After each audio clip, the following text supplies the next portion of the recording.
বসতে বসতে হয়তো হাঁটুতে ব্যথা, কোমরে ব্যথা, শরীরটা মোটামুটি একটু জিম হয়ে গেছে আর কি। তবে আসবে ইনশাআল্লাহ, ইনশাআল্লাহ। চিৎকার মেরে বলে ইনশাআল্লাহ।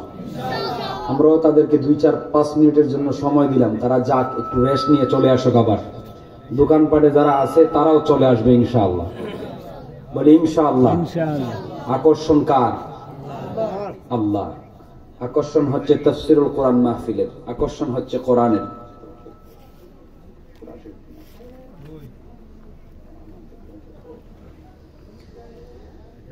তাহলে সকল আকর্ষণটাই হচ্ছে আল্লাহর কোরআনের। কোন ব্যক্তির আকর্ষণ আছে এখানে? আছে? এখন যতক্ষণ আলোচনা করেছেন, এটা আমাদের জুরির জন্য একটা বারাকা, নেয়ামত ছিল। আলহামদুলিল্লাহ পড়বেন না? এইরকম আলেম তৈরি হওয়া, কোন জমিনে তৈরি হওয়া, সেটা ভাগ্যের ব্যাপার, ঠিক কিনা?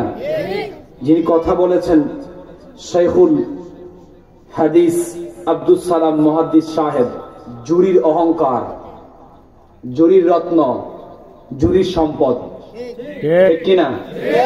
আমাদের গৌরব, ঠিক কিনা? এইরকম আলেম পাওয়া, আমাদের জমিনে জন্ম নেওয়া, সেটা আমাদের কত বড় ভাগ্যের ব্যাপার, সেটা চিন্তার বাহিরে, ঠিক কিনা? চিন্তার বাহিরে। সুতরাং হুজুরদের আলোচনা শুনে বুঝলেও সওয়াব, না বুঝলেও সওয়াব। সুবহানাল্লাহ পড়েন। ওনাদের কথা শুনলেই সওয়াব, ওনাদের সাথে বসলেই সওয়াব, ওনাদের সাথে দোয়াতে শরীক হইলেই সওয়াব। সুবহানাল্লাহ পড়েন। হুজুররা কেমনে বললেন?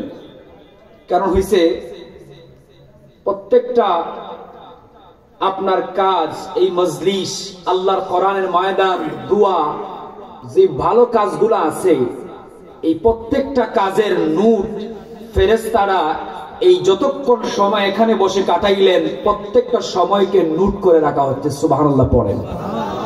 তাহলে আমরা যতক্ষণ বসলাম, কেউ যারা বুঝছি আলহামদুলিল্লাহ, যারা বুঝি নাই তারাও আলহামদুলিল্লাহ। এখন যারা এখানে নাই, চলে গেছে দোকানপাটে, তারা এই বসা থেকে বঞ্চিত হয়েছে, ঠিক কিনা? হয়তোবা জবানের গুনাহ হচ্ছে, হাতের গুনাহ হচ্ছে, নিজের অজান্তে গুনাহ হচ্ছে, ইয়ার কি করতেছে, ফাইজলামি করতেছে, অথচ আমার অসংখ্য যুবকেরা প্যান্ডেলের ভিতরে বসে আছে। আলহামদুলিল্লাহ পড়েন। আলহামদুলিল্লাহ আলহামদুলিল্লাহ নাহমাদুহু ওয়া নু'মিনু বিহি ওয়া নাতাওয়াক্কালু আলাইহি ونعوذ بالله من شرور أنفسنا ومن سيئات أعمالنا من يهده الله فلا مضل له ومن يضلله فلا هادي له ونشهد أن لا إله إلا الله وحده لا شريك له ونشهد أن سيدنا وحبيبنا ومولانا محمدا عبده ورسوله الذي أرسله بالحق بشيرا ونذيرا وداعيا إلى الله بإذنه وسراجا منيرا أما بعد فقد قال الله تعالى في كلامه المجيد وفي فرقانه الحميد সকলে পড়ে আউযু বিল্লাহি মিনাশ শাইতানির রাজীম বিসমিল্লাহির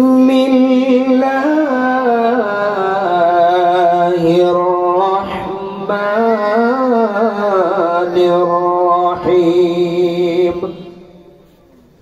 ومن الناس من يقول آمنا بالله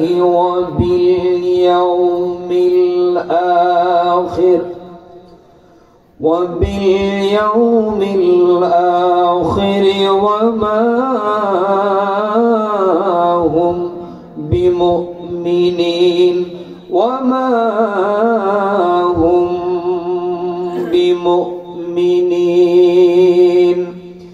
إن الله وملائكته يصلون على النبي يا أيها الذين آمنوا صلوا عليه وسلموا تسليما شكل بري اللهم صل على محمد وعلى آل محمد كما صليت على إبراهيم وعلى آل إبراهيم إنك حميد مجيد اللهم بارك على محمد وعلى آل محمد كما باركت على إبراهيم وعلى آل إبراهيم إنك حميد مجيد صلى الله على سيدنا ومولانا محمد وعلى آله وأصحابه وسلم أستغفر الله إن الله غفور رحيم أستغفر الله ربي من كل ذنب وأتوب إليه لا حول ولا قوة إلا بالله العلي العظيم সকলে চিৎকার মেরে উচ্চস্বরে বলি আলহামদুলিল্লাহ।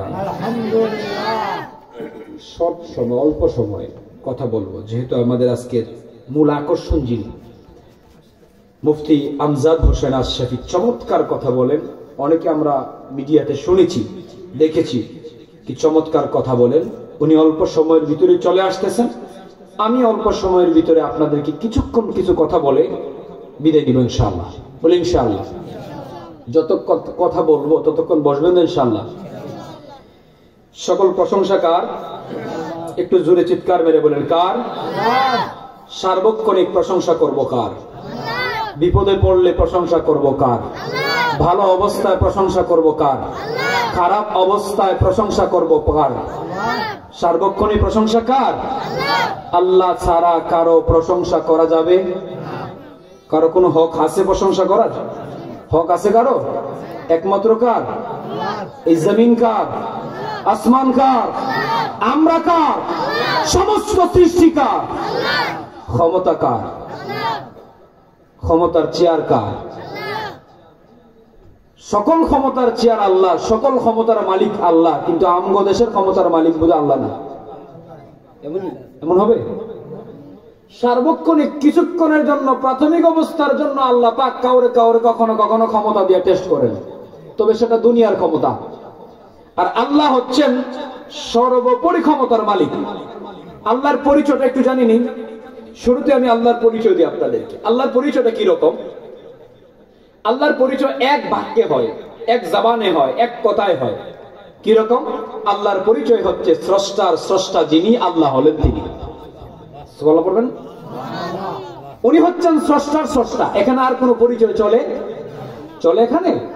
স্রষ্টার স্রষ্টা, ওনার সাথে কারো তুলনা নাই। রাসূলের পরিচয় কি? রাসূলের পরিচয় রাসূল নূর, রাসূল মাটি, রাসূল আমাদের মতো, তো রাসূল ওদের মতো। এটা পরিচয় রাসূলের? রাসূলের পরিচয় এক কথা এক জবানে। রাসূলের পরিচয় হলো আল্লাহ পাকের সৃষ্টি। तमाम দুনিয়াকে আল্লাহ পাক যেভাবে সৃষ্টি করেছেন, সমস্ত পৃথিবীকে আল্লাহ পাক যেভাবে সৃষ্টি করেছেন, আমাকে আপনাকে সৃষ্টি করেছেন, কত হাজারো হাজারো মাখলুকাত আল্লাহ সৃষ্টি করেছেন, কত সৃষ্টি আমার আল্লাহ পাক করেছেন। তাকাইলে আল্লাহর সৃষ্টি, ডাইনে তাকাইলে আল্লাহর সৃষ্টি, বামে তাকাইলে আল্লাহর সৃষ্টি, সামনে তাকাইলে আল্লাহর সৃষ্টি, পিছনে তাকাইলে আল্লাহর সৃষ্টি, শুধু দেখি আল্লাহর সৃষ্টি, আল্লাহর সৃষ্টি। আমার ভাইরা, আমার বন্ধুরা, রাসূলের পরিচয় হইল আল্লাহর যত সৃষ্টি আছে সমস্ত সৃষ্টি থেকে সৃষ্টির মধ্যে শ্রেষ্ঠ পরিচয় হচ্ছে রাসূলুল্লাহ সাল্লাল্লাহু আলাইহি ওয়াসাল্লাম। জোরে পড়বেন না সুবহানাল্লাহ। রাসূলের পরিচয় কি? আল্লাহর সৃষ্টির সর্বশ্রেষ্ঠ পরিচয় রাসূল পাক সাল্লাল্লাহু। তাহলে এক পরিচয় আল্লাহর, স্রষ্টার স্রষ্টা হচ্ছে আল্লাহ, আর সৃষ্টি আল্লাহ পাক যত কিছু সৃষ্টি করেছেন সমস্ত সৃষ্টির মধ্য থেকে সর্বশ্রেষ্ঠ সৃষ্টি হলো নবী মুহাম্মদুর রাসূলুল্লাহ। সকলে পড়ি সাল্লাল্লাহু আলাইহি ওয়াসাল্লাম। তাহলে এখানে আর বন্টন করার সুযোগ আছে যে নবী আমার মাটির, নবী আমার নূরের, নবী আমাদের মতো, নবী ওদের মতো, এটা নিয়ে আমার ভাবার সময় নাই। নবী কিসের তৈরি? মাওলানা কারীম ভালো জানেন। আল্লাহ ভালো জানেন কি দিয়ে আল্লাহ তৈরি করছে।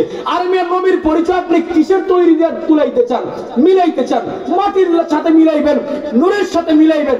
না না, সেটা বুদ্ধিমানের কাজ নয়। আরে নবীর তৈরি কি সেটা আমার কাছে জানার বিষয় না।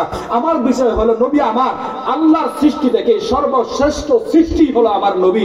এই নবীর সাথে কারো তুলনা চলে না, নবীর সাথে মাটির তুলনা চলে না, নবীর সাথে নূরের তুলনা চলে না, নবীর সাথে অমুকের তুলনা চলে না। নবী হলেন নবী আমার শ্রেষ্ঠ সৃষ্টি। নবীর পরিচয় একটা, নবী আমার শ্রেষ্ঠ সৃষ্টি, নবী আমার সৃষ্টির শ্রেষ্ঠ, একটাই পরিচয়, ঠিক কিনা? তাহলে এই নিয়ে আমাদের কোনো দ্বিমত আছে? আচ্ছা, আমরা যারা সাধারণ বিষয় নিয়ে কথা বলি, হয়তো বা একদল আমরা যদি নবী নূরের, একদল কয় মাটির। আচ্ছা, আমি যে কথাটা বললাম সব দলের কথা একসাথে চলে আসছে না? এক কথা চলে আসছে না? এক কথায় এক উত্তরে চলে আসছে। কেন? কারণ নবী আমার আল্লাহ যত কিছু সৃষ্টি করছে সব সৃষ্টি থেকে শ্রেষ্ঠ আমার নবী। এখন নবী যা মন চায় আল্লাহ তা দিয়েই তৈরি করুক, কিন্তু আমার ঈমান, আমার আকীদা হবে নবী আমার সৃষ্টি জগতের শ্রেষ্ঠ সৃষ্টি, ঠিক কিনা? তাহলে আল্লাহর পরিচয় জানলাম, রাসূলের পরিচয় জানলাম। এখন আমাদের পরিচয় জানার দরকার আছে না নেই? দরকার আছে না নেই? আমাদের পরিচয় কি? আমরা হইলাম আশরাফুল মখলুকাত, আমরা মানুষ। আল্লাহ পাক সৃষ্টির স্রষ্টার শ্রেষ্ঠ, নবী আমার সৃষ্টির শ্রেষ্ঠ। আর সৃষ্টি জগতের মধ্যে সব জাতির মধ্যে মানুষ জাতি সর্বশ্রেষ্ঠ। সুবহানাল্লাহ পড়বেন না ভাইরা আমার, বন্ধুরা আমার?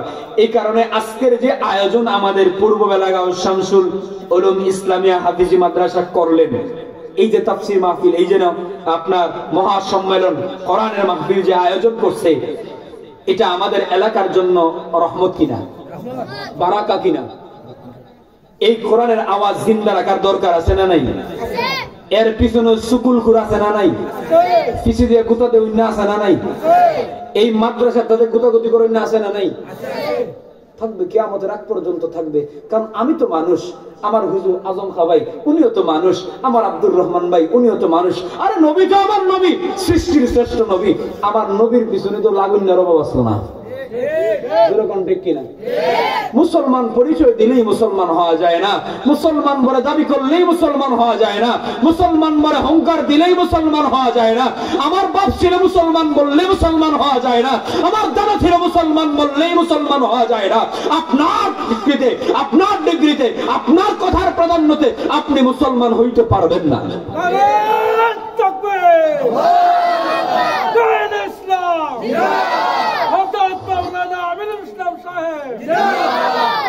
আমার ভাইরা, আমার বন্ধুরা, আজ এমন একটি সময় আমি আপনি একত্রিত হয়েছি। মুসলমান হিসাবে আমাদের অবস্থান থাকার কথা ছিল কোথায়, আর আমাদের অবস্থান এসেছে কোথায়, এবং আগামীতে আমাদের অবস্থান যাবে কোথায়, এটা নিয়ে আমরা বড় চিন্তিত। জোরে কোন ঠিক কিনা? আপনারা, আমি জানি যে আমার অবস্থা আগামীতে কেমন হবে। অবস্থা ছিল কেমন? আমার দেশ সোনার বাংলাদেশ, এই বাংলাদেশ হচ্ছে মুসলমানদের কান্ট্রি, মুসলমানদের দেশ। যদি ভাগ করতে চান তাহলে 100% মধ্যে 90% না 95% দিতে হবে আমার মুসলমানের দেশ। অধিকার আসেনি আপনি মুসলমান হিসাবে? আসেনি? এই দেশ স্বাধীন হয়েছে আমার আপনার উত্তরসূরিরা স্বাধীন করছে, আমরা করিনি। এখানে অনেক মুরব্বী ছিলেন, হয়তো বা থাকতে পারেন, করছে। স্বাধীন করেছিল কেন? আমরা স্বাধীনভাবে বাঁচার জন্য, ঠিক কিনা? কিন্তু স্বাধীনভাবে বাঁচতে কিভাবে আমরা পারি, কতটুকু স্বাধীন আমরা আছি? আজকে আমি মঞ্চে কথা বলছি, স্বাধীনভাবে কথা বলার অনুমতিও আমার নাই। এটা হলো দুনিয়ার কঠিন বাস্তবতা। অথচ দেশ মুসলমানের। আজকে তাকায় দেখেন আমার ভাইরা, আমার বন্ধুরা, এমন একটি মুহূর্ত কোরআন বলা যায় না, তারা চায় যে গলা চেপে ধরি, কোরআন উচ্চারণ করা চায় না, তারা চায় গলা চেপে ধরি। কোরআনকে আপনি অনুবাদ করেন, কারো গায়ে লাগবে না। কোরআন যখন ব্যাখ্যা করতে চলে যাবেন তখন ওই সামসাগুলোর উপরে চলে যায়। কোরআনকে অনুবাদ এক ধারসে করে যান, কেউ আপনার বিরোধী হবে না, আপনার বিরুদ্ধে কথা বলবে না, আপনার বিরুদ্ধে অ্যাকশন নেবে না। কিন্তু আল্লাহর কোরআনকে যদি আপনি ব্যাখ্যা আর বিশ্লেষণ করতে চান তাহলে ওই বেয়াদব আর ওই চুকুলকুটদের উপরে অটো চলে যায়। এই কারণে তাদের সহ্য হয় না। আজকে কথা বলার স্বাধীনতা আমাদের নাই, এর চাইতে দুঃখের বিষয় কোন হতে পারে? কথা বলার স্বাধীনতা আজকে আমাদের নেই। আমাদের আলেম উলামা ওয়ারাসাতুল আম্বিয়া, নবী করিম সাল্লাল্লাহু আলাইহি ওয়াসাল্লামের উত্তরসূরি যারা, নবীর পথ ধরে রাখতেছে যারা, নবীর কাজ আঞ্জাম দিচ্ছে যারা, তাদেরকে সেই কাজ করে আঞ্জাম দিতে দিচ্ছে না, তাদেরকেও জেলবদ্ধ করে আটকায়া রাখছে। শুধু আটকায়া রাখে নাই, তাদের আটকায়া মারা মানে, আটকায়া রাখা মানে গলা চেপে ধরে রাখছে। কোরআনের আকর্ষণ আমি আপনি চেপে ধরে বন্ধ করতে পারবো? কিয়ামতের আগ পর্যন্ত যদি কোরআনের তাফসীর মাহফিলের সাথে বিরোধিতা করেন, কোরআনের মহাসম্মেলনের সাথে বিরোধিতা করেন, আপনার অস্তিত্ব থাকবে না। আল্লাহর কসম, কোরআনের মাহফিল বন্ধ হবে না। কিন্তু কোরআন যখন বলবেন, আপনি আপনার মতো যদি বলতে চান, আপনার গায়ে রাখবে না, কারো গায়ে রাখবে না, কিন্তু আপনি মুসলমান পরিচয়, আমার মুসলমান পরিচয়, কিন্তু আল্লাহ তো পরিচয় করিয়ে দিচ্ছেন। ও বন্ধু, ও আমার ভাই, তুমি মুসলমান কি না মুসলমান সেটা বলেছেন কে? আরো জোরে বলেন, বলেছেন কে? আল্লাহ পাক। আমি বলি, যারা এখনো দোকানপাট, রাস্তাঘাট, বাড়ি ঘরে আছেন, হয়তো বা আগামী বছর বাঁচবেন না। যতক্ষণ বসবেন ততক্ষণে আপনার সময়টাকে নোট করা হবে। কাল কিয়ামতের ময়দানে যদি কোনো আমল নামায় আটকা পড়ে যান, যখন বিপদে পড়ে যাবেন, আপনার যখন হুঁশ থাকবে না, হয়তো বা ওই নোটকৃত সময় যদি ফেরেশতা আপনার আল্লাহর যদি দয়া হয়, আর ওই নোটকৃত সময় যদি আপনার পেশ করে ফেরেশতা হাতে নিয়ে পূর্ববেলাগাঁও শুনশুন ইসলামী হাফিজি মাদ্রাসার মাহফিলে মানুষটা 2-3 ঘন্টা বসেছিল, এই আমল নামাকে গুলা যদি আপনাকে ভরে দেয়, আর আল্লাহর যদি দয়া মায়া লাগে, তার ভালো লাগে না, তার মাজায় ধরছে, কোমরে ধরছে, পায়ে ব্যথা ধরছে, তারপরেও কোরআনের আকর্ষণের কারণে সে উঠে যায় নাই। কোরআন শুনছে, সে বুঝে নাই, কিন্তু কোরআন তার কাছে ভালো লাগছে।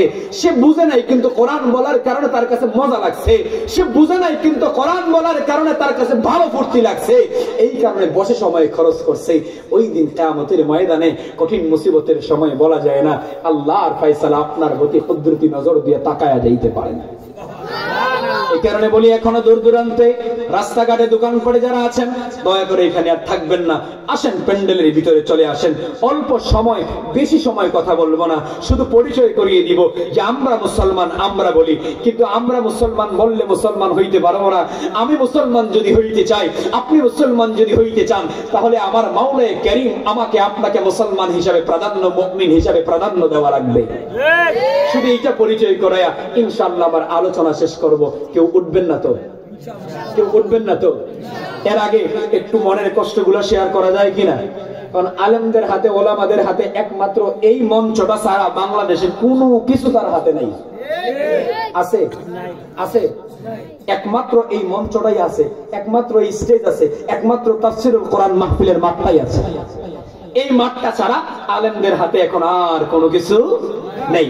এই মাঠটাকেও অনেকভাবে, অনেক সিস্টেমে বন্ধ করতে চাইছে, বন্ধ করতে চায়, কিন্তু এই মাঠ কি বন্ধ করা সম্ভব? মানুষ কি কোনো ব্যক্তির আকর্ষণে আসে? এখানে কোনো রাজনীতির পরিচয় আছে?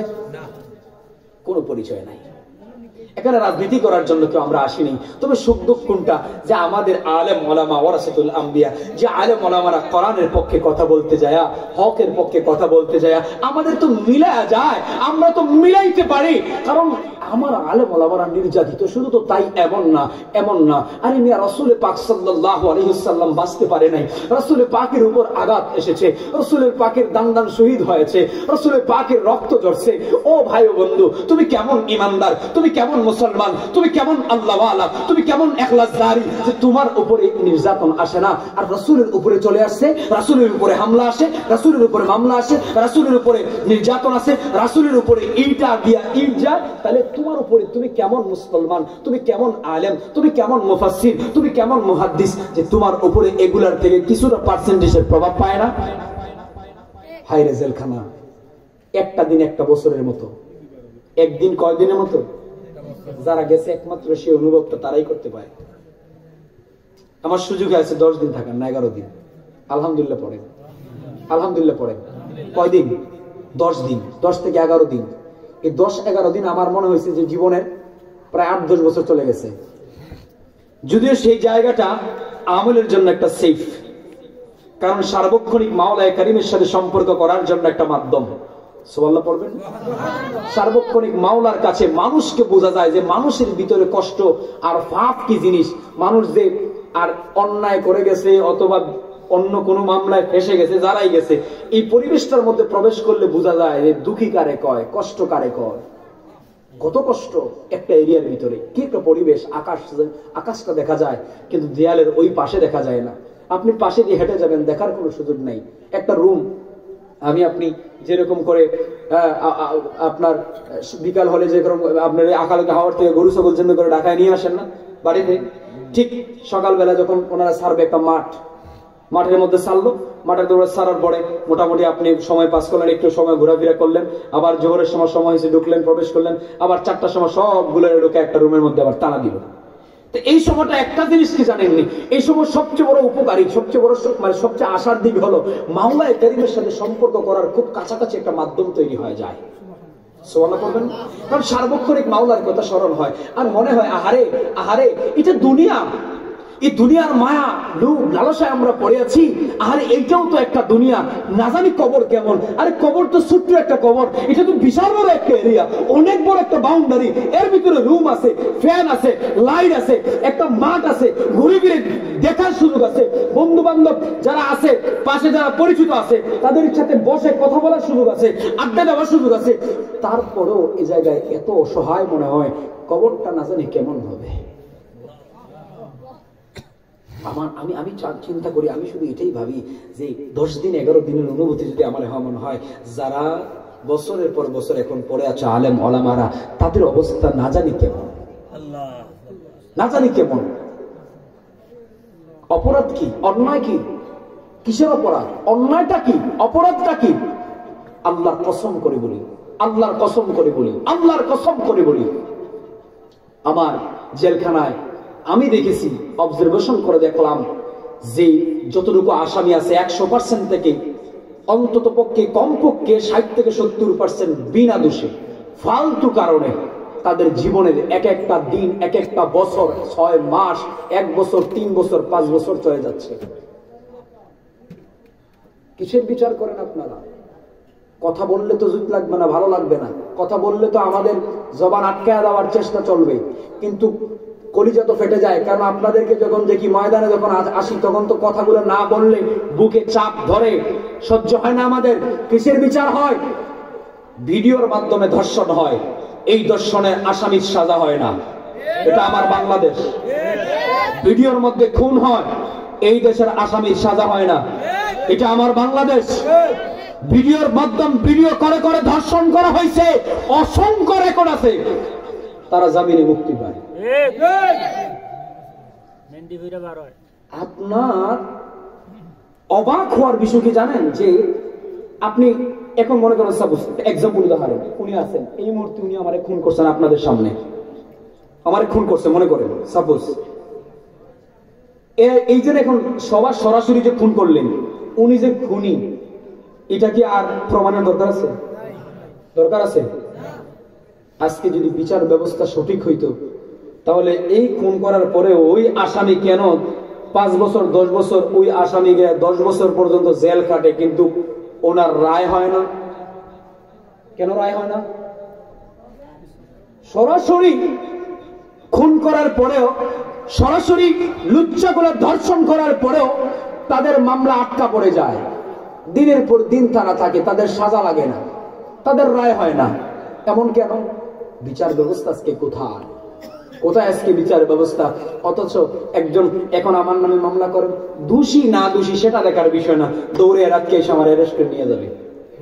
এটা হচ্ছে দেশের বিচার ব্যবস্থা। আহারে, আল্লাহর কসম করে বলি, খুব কষ্টের একটা জায়গা জেলখানা। আল্লাহকে আমরা ডাক দেই, আল্লাহ নির্দোষ আলেম ওলামা এবং নির্দোষ যত আল্লাহর আপনার বান্দা, যত গোলাম আছে, সমস্ত গোলারে মুক্তির ব্যবস্থা করে দেন। আমি 10 দিন থাকছি, সবচেয়ে ভালো কথা কি জানেন? এত ইজ্জত আর এত সম্মান পাইছি, আল্লাহর কসম আমার সারা জীবনেও এত অর্জন আমি করি নাই। প্রত্যেক দিনের প্রত্যেকটা দিন আমার ওয়ার্ডে ওয়ার্ডে, এই জুরিরও অনেকে আমার কেস পার্টনার ছিল, অনেকে আমার জেলখানা থাকা অবস্থা অনেকের সাথে আমার দেখা হয়েছে, এই জুরি অনেকের সাথে। আমার দেখা হয়েছে এবং জেলের ভিতরে কথাবার্তা হয়েছে। আমি বলি যে আমি 10 দিন থাকছি, 8-10 দিনের 10 দিন এক এক ওয়ার্ডে যায় যে দোয়ার আয়োজন হয়েছে, দোয়া করছি, তালিম দিছি, কোরআন হাদিস বলছি, দাওয়াতি কাজ করছি, আলহামদুলিল্লাহ। এবং কি এক ওয়ার্ড থেকে এক ওয়ার্ডে নেওয়ার জন্য আল্লাহ মাফ করো গর্বের জন্য বলি না, মাওলায়ে কারীমের কাছে মাফ চাই সেটার জন্য বলি না। কেন বলি যে মানুষের যে অনুভূতি, তোমরা আলেমদেরকে কেমনে আটকাইবা, তোমরা কি করবা আলেমদেরকে? আরে মানুষের কলিজা থেকে ভালোবাসা আলেমদেরকে, জীবন দিয়ে অন্তর থেকে ভালোবাসা আলেমদেরকে, জীবন উড়ায় দিতে পারবা, আলেমদের প্রতি মহব্বত তোমরা উড়ায় দিতে পারবা না। দিনের পর দিন প্রত্যেক দিন দুপুরের বেলায় আমাকে দাওয়াত করে ওয়ার্ডে ওয়ার্ডে নিছে, দোয়ার আয়োজন করছে, ক্যান্টিনের মধ্যে বিস্কুট এনে সিন্নি বিতরণ করছে, আমার মাধ্যম দিয়ে দোয়া করাইছে, দোয়া করছে, সকলকে নিয়ে জিকির আজকার পড়ছি, তারপরে নামাজের পরে ধরে বসে বসে কোরআনকে তালিম দিছি। এক একটা আজকের যে আয়াত তেলাওয়াত করেছি সূরা বাকারা থেকে, এই আয়াত থেকে কথা বলেছি, মানুষদেরকে বুঝাইছি, আলহামদুলিল্লাহ মানুষ গ্রহণ করেছে। এবং কি এক ওয়ার্ডে থাকছি, অন্য ওয়ার্ডে ওই যেন কারারক্ষীদেরকে টাকা ঘুষ দিয়ে অন্য ওয়ার্ডে আমার নেওয়ার চেষ্টা করছে, আলহামদুলিল্লাহ পড়ে মানুষের অন্তর। এবং কি যেন খাওয়া দাওয়া করছি, আমার হাতটা পর্যন্ত আমি নিজে ধুইতে হয় নাই, মানুষ আমাকে আইনা, আমি ওই সকলে লাইন ধরে দাঁড়ায় ভাতের জন্য, খাবারের জন্য, কিন্তু আলহামদুলিল্লাহ কখনো লাইনে ধরে দাঁড়াইতে হয় নাই, মানুষকে মহব্বত করে না, যা বানাইছে তা দিয়ে খাওয়াইছে। আরে আমি আমাদেরকে যেই কারণে ওই জায়গায় যা আলেমদেরকে দাও, আলেম খুব সুখে শান্তিতে আছে, তবে সবচেয়ে বড় কষ্টের জিন্দিগি ওই কারণে যে আত্মীয় স্বজন পরিবারটা ছাইরে থাকাটা একটু কষ্ট, এটাই বিষয়। আন্না সেবা যত্ন সব দিক দিয়ে আদর ভালোবাসা সব ঠিক আছে। সুতরাং বলি আলেম ওলামাদেরকে যতই নির্যাতন হোক, যতই হামলা হোক, মামলা হোক, দমায় রাখা যাবে না, মানুষের কলিজা থেকেও তুলে দেওয়া যাবে। ভাইরা আমার, বন্ধুরা, তাই আমি বলতেছিলাম আল্লাহর কোরআনের মাহফিল এই এলাকায় জিন্দা থাকুক আমরা চাই কিনা? কিয়ামতের আগ পর্যন্ত এই আওয়াজ জিন্দা থাকুক চাই কিনা? 2-3টা পার্সন যারা আছে তাদেরকে আমরা গণা ধরেননি আপনারা, যেগুলো পার্সন আমাদের মাহফিলের বিরোধিতা করে, মাহফিল দেওয়া ফায়দা হয় না বুঝাইতে চায়, মাহফিল দেওয়া লস প্রজেক্ট বুঝাইতে চায়, ওদেরকে আমরা গণায় ধরি। কিসের ফায়দা তুমি বিচারো মিয়া? কিসের ফায়দা বিচারো? আরে মাহফিল হচ্ছে, আলেম ওলামা আসতেছে, মানুষ কোরআন শুনতেছে, হেদায়েত তো আল্লাহর হাতে। মাওলায়ে কারীমের পছন্দ যদি হয় মাওলায়ে কারীম হেদায়েত দিবেন, মাওলার যদি পছন্দ না হয়, ডাক যদি আমার আল্লাহর ভালো না লাগে, আমার ডাক আল্লাহ হেদায়েত দিবেন না। যখন আল্লাহ আমার ডাক ভালো লাগবে তখন আমাকে হেদায়েত দিবেন। তো হেদায়েত হয় না বলে মাহফিল বন্ধ করা চিন্তাধারা, এটা ছোট মন মানসিকতা ছাড়া আর চুকল করি বেঈমানি নিমুহারামি ছাড়া কিছু না, ঠিক কিনা? তাহলে এই মাহফিল হোক আমরা চাই কিনা? আমি একটি আয়াত তেলাওয়াত করেছি, মাত্র আয়াতের অনুবাদ করব, বেশি কথা বলবো না। এখনো যারা আসেন নাই চলে গেছেন, হয়তো রাত হয়ে গেছে, এই কারণে চলে গেছেন, একটু দেরি হয়ে গেছে, কারণ প্রধান অতিথি প্রোগ্রাম শেষ করে আসতে রাস্তাঘাটের বিষয়। তবে একটি আয়াত শুধু অনুবাদ করছি, অনুবাদ শেষ করে আলোচনা শেষ করব, হুজুরকেও দিয়ে দিব। আয়াতটা হলো আল্লাহ পাক কোরআনুল কারীমে সূরা বাকারার মধ্যে কি চমৎকার বলেন, ওমিনান নাসি মান ইয়াকুলু আমান্না বিল্লাহ ওয়া বিল ইয়াউমিল আখির ওয়া মা হুম বিমুমিনিন। রব্বুল আলামিন বলেন, ওই যে প্রথম আমরা বললাম আমরা তো মুসলমান, কারা কারা মুসলমান? 2 হাত তুলে আল্লাহরে দেখাই, নারে তাকবীর। আমরা তো মুমিন, এতে কোনো সন্দেহ আছে? আমরা সকলেই মুসলমান, ঠিক কিনা? সকলেই মুসলমান বলি তো আমরা। আমি বলি আমি মুসলমান, আমার ভাই বলে আমার ভাই মুসলমান, আমি বলি আমি মুমিন, আমার চাচা বলে আমার চাচা মুমিন। আপনিও এখান থেকে হাত বাড়ায় বললেন আমি মুমিন, আমি মুসলমান। এখন আমি যে বললাম মুসলমান, আপনিও বললেন মুসলমান, আমি বললাম মুমিন, আপনিও বললেন মুমিন। কিন্তু আল্লাহর কাছে গ্রহণযোগ্য মুমিন না মুসলমান জানার দরকার আছে না নাই? আছে না নাই? ভাইরা আমার, বন্ধুরা আমার, আমি বলি মুসলমান, আল্লাহ বলেন ওমিনান নাসি মান ইয়াকুলু আমান্না বিল্লাহ, আমান্না বিল্লাহ, আমান্না বিল্লাহ, বিল্লাহ। আল্লাহ ডাক দিয়া কয়, গোলাম, দুনিয়াতে এমনও কিছু মানুষ আছে, দুনিয়াতে যারা মানুষ আমরা আছি, এই প্যান্ডেলে যে মানুষ আছি, দুনিয়াতে যে মানুষ আছি, আল্লাহ বলেন ওই মানুষ থেকে এমনও কিছু মানুষ আছে। কে বলেন? আমি বলছি, আমরা স্টেজের কেউ বলছি? বলেন কে? আল্লাহ বলেন ওয়ামিনান নাসি মান ইয়াকুলু আমান্না বিল্লাহ। আল্লাহ ডেকে বলেন দুনিয়ার মধ্যে এমন কিছু মানুষ আছে যারা বলে আমান্না বিল্লাহ, আল্লাহর উপরে ঈমান আনছি। বলে কিনা? এই যে একটু আগে আমি প্রশ্ন করলাম, ও ভাইরা আমার, বন্ধুরা আমার, আপনারা কারা কারা আল্লাহর প্রতি ঈমান আনছেন? হাত তুলেন। আমরা বলি সবাই আল্লাহর উপরে ঈমান আনছি, হাত নামান। আল্লাহর উপরে ঈমান আনলাম। এখন আমরা না কই, এটা আল্লাহ বলতেছে। আল্লাহ বলে যে দুনিয়াতে এমনও মানুষ আছে যারা বলে আমরা ঈমান এনেছি আল্লাহর উপরে। সেটা কে বলে? এমনও মানুষ আছে, মানে আমাদের মধ্যে কিছু মানুষ আছে এই কথা বলি। আল্লাহ বলে ওয়াবিল ইয়াউমিল আখির। আল্লাহ বলে শুধু তাই না, শুধু তাই না, তারা এই কথা বলে আমরা আখিরাতের উপরে ঈমান আনছি। কে বলে? আমরা বলি, আমরা বলি। আল্লাহ বলতেছে আমরা বলি। আল্লাহ বলেন তারা বলে আমান্না বিল্লাহ, আল্লাহর উপরে ঈমান আনছি। তারা বলে ওয়াবিল ইয়াউমিল আখির, আখিরাতের উপরে ঈমান আনছি। আল্লাহ শেষ অংশে বলেন ওয়ামা হুম বিমুমিনিন। আল্লাহ রাব্বুল আলামিন বলেন না না, তারা আদৌ পর্যন্ত ঈমানদার হতে পারে নাই। আমি কই ঈমান আনছি, আপনি কোন ঈমান আনছি? আমি তো আল্লাহর উপরে ঈমান আনছি, আখিরাতের উপরে বিশ্বাস আনছি। আল্লাহ যদি কয় ওয়ামা হুম বিমুমিনিন, তাহলে সারা জীবন যদি কাটাই যে আমরা ঈমানদার, ঈমান আনছি। আর মাওলানা কারীম যদি বলেন ওয়ামা হুম বিমুমিনিন, আদৌ পর্যন্ত তারা ঈমানদার হতে পারে, তাহলে এই ঈমানের কোনো ভ্যালু আছে? এই ঈমানের কোনো লাভ আছে?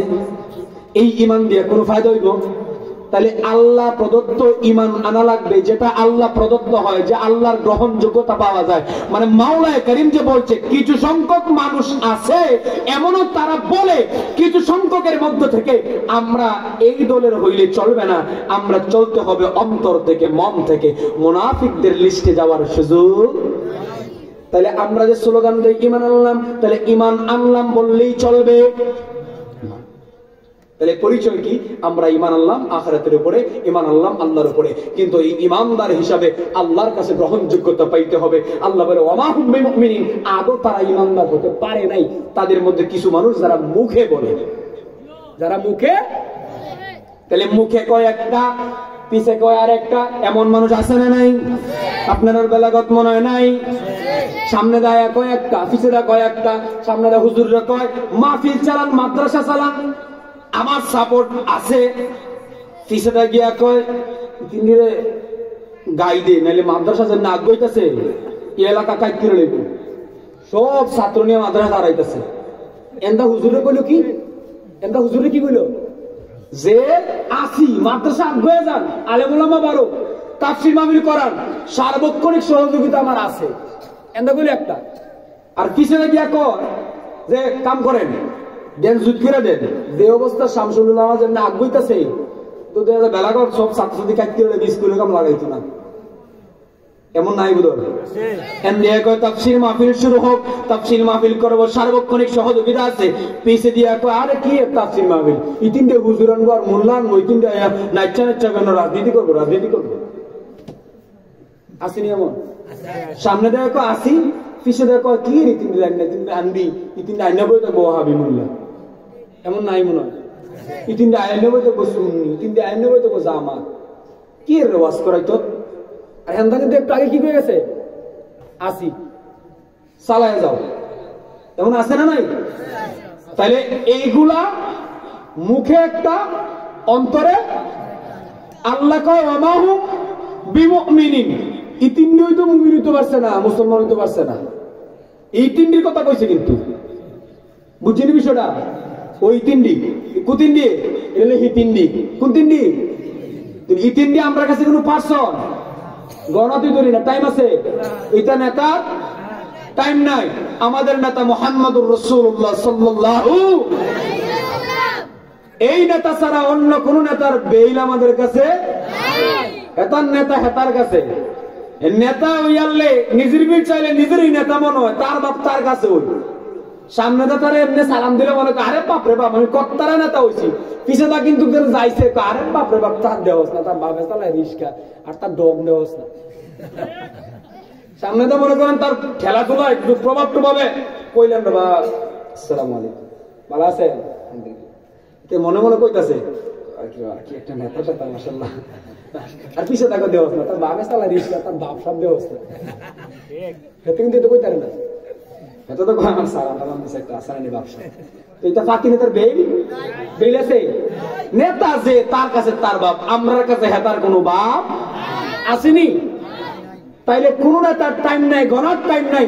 কোরআনের ইজ্জতের রক্ষার্থে, কোরআনকে জিন্দা রাখার জন্য, কোরআনকে স্ট্রং করার জন্য, কোরআনকে শক্তিশালী করার জন্য, কোরআনকে জিন্দা রাখার জন্য, কোরআনের আলোকে এলাকায় আলোকিত করার জন্য, আল্লাহ কোরআনের জন্য যেইভাবে ডাক আসবে, যেইভাবে সহযোগিতার ডাক আসবে, মাদ্রাসাটাকে যেইভাবে ডাক আসে সেইভাবেই আমরা ডাকে সাড়া দিতে প্রস্তুত আছি, প্রস্তুত আছি, প্রস্তুত আছি। কোন নেতা খেতা আমাদেরকে পিছনে নিতে পারবেন না ইনশাআল্লাহ। বলি ইনশাআল্লাহ। এই মাদ্রাসার জন্য জীবন প্রয়োজনে দিব। এরপরেও যত আলেম তোরা নিয়ে বলবি, ফাঁসি দিবি, মারবি, এর বাদে অসুস্থ বানাইবি, গর্বটা করবি, আর আমরা একটা একটা করে প্রোডাকশন দিয়ে মাদ্রাসা থেকে বাইর করে দেব। তোরা কতক্ষণ চালাইবি? যতক্ষণ তোরা চালাইবি ততক্ষণ এক একটা প্রোডাকশন আমরা বাহির করে দেব। কয়জন নিয়ে আটকাইবি, কয়জন নিয়ে তোরা বানবি, কয়জন নিয়ে জেলে করবি, ঠিক কিনা? তাহলে এই মাদ্রাসা জিন্দা থাকার দরকার আছে না নাই? আরো জোরে বলেন, আছে না নাই? কোরআন জিন্দা, কোরআনের আওয়াজ জিন্দা রাখার দরকার আছে না নাই? ইসলামকে শক্তিশালী করার দরকার আছে না নাই? এই বেলাগাঁওকে কোরআনের আলোয় আলোকিত করার দরকার আছে না নাই? এই বেলাগাঁও প্রত্যেকটা ঘরকে কোরআনের আলোয় আলোকিত করার দরকার আছে না নাই? ইসলামের জিন্দাকে আরো উৎসাহিত করার দরকার আছে না নাই? তাহলে এই কোরআনের আওয়াজকে জিন্দা রাখতে হলে শুধু মাহফিল করলে আর বড় বড় কথা কইলে আর লগে লগে বুদ্ধি পরামর্শ দিলে চলবো না? টেয়া পয়সার দরকার লাগবে, যেরকম লাগবো নি, দিলে দিয়ে না দিলে নাই, আল্লাহর রাস্তায় কেউ উঠতেন না। কেউ উঠবেন নি? হুজুর আয়া বলছে, তাহলে দেখা যায় সব ঠিক আছে। কোরআনের আওয়াজ জিন্দা হতে হবে, মাদ্রাসাকে শক্তিশালী বানাতে হবে, এলাকাকে কোরআনের আলোয় আলোকিত করতে হবে, ইসলামকে শক্তিশালী করতে হবে। আর ইসলাম শক্তিশালী হলেই আমরা শক্তিশালী, আর আমরা শক্তিশালী হলেই পাতি নেতার আর বেল থাকবে না, থাকবে না, থাকবে না। তাহলে বলুন তো দেখি, একটা আল্লাহর বান্দা এই বাউন্ডারির জন্য সিমেন্ট দিবেন না রড দিবেন? কিসের দরকার হয়েছে?